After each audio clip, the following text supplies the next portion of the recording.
वक्फ board सुधारणा विधेयकावरून दोनही शिवसेना भिडल्या। विधेयकामध्ये चुकीच्या गोष्टींना विरोध। अरविंद सावंतांनी मांडली ठाकरेंच्या शिवसेनेची भूमिका, तर बाळासाहेब असते तर हीच भूमिका असती का? श्रीकांत शिंदेंचा सवाल।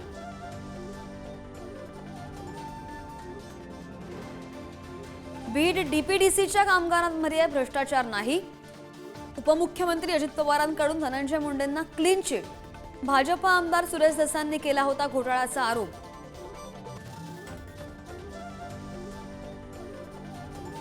त्याच्या कृपेने माझा बरं चाललंय। बीडमधील कार्यकर्ता मेळाव्यात अजित पवार यांचं वक्तव्य। तर बीडमधील वाळू राग खंडणी गँगला सुद्धा सरळ करायचंय, दादांचा इशारा।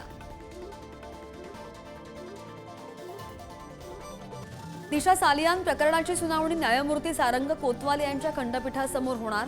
वकील निलेश ओझा यांनी दुसऱ्या न्यायमूर्तींकडे खटला चालवण्याची केली होती मागणी।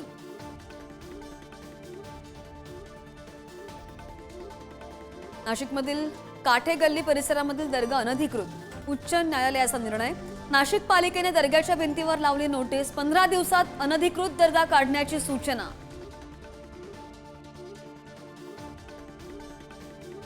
कोल्हापूरच्या पट्टण कोडोलीमधील परवानगी न घेत शिवरायांचा पुतळा बसवल्यानं तणाव।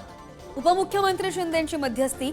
परवानग्या मिळेपर्यंत पुतळा सुरक्षित ठेवण्याच्या जिल्हाधिकाऱ्यांना सूचना। लोणावळ्यामध्ये वनसैनिकांचा बँक कर्मचाऱ्याला चोप, मराठी विना काही अडत नसल्याचं विधान। बँकांमध्ये मराठी भाषेचा वापर करण्याचा आग्रह।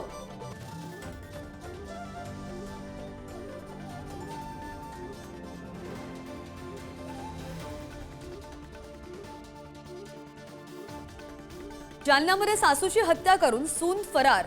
पोत्यामध्ये मृतदेह टाकून विल्हेवाट लावण्याचा डाव फसला। हत्येचं कारण मात्र अद्याप अस्पष्ट। पोलिसांकडून तपास सुरू। विरार अंधेरी लोकलमध्ये प्रवाशांमध्ये तुंबळ हाणामारी।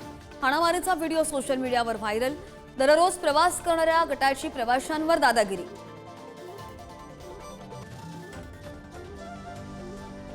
बुलढाण्यामधील शेगाव खामगाव महामार्गावर तिहेरी अपघात। खासगी बस, एसटी बस आणि 4 चाकी गाडीचा अपघात।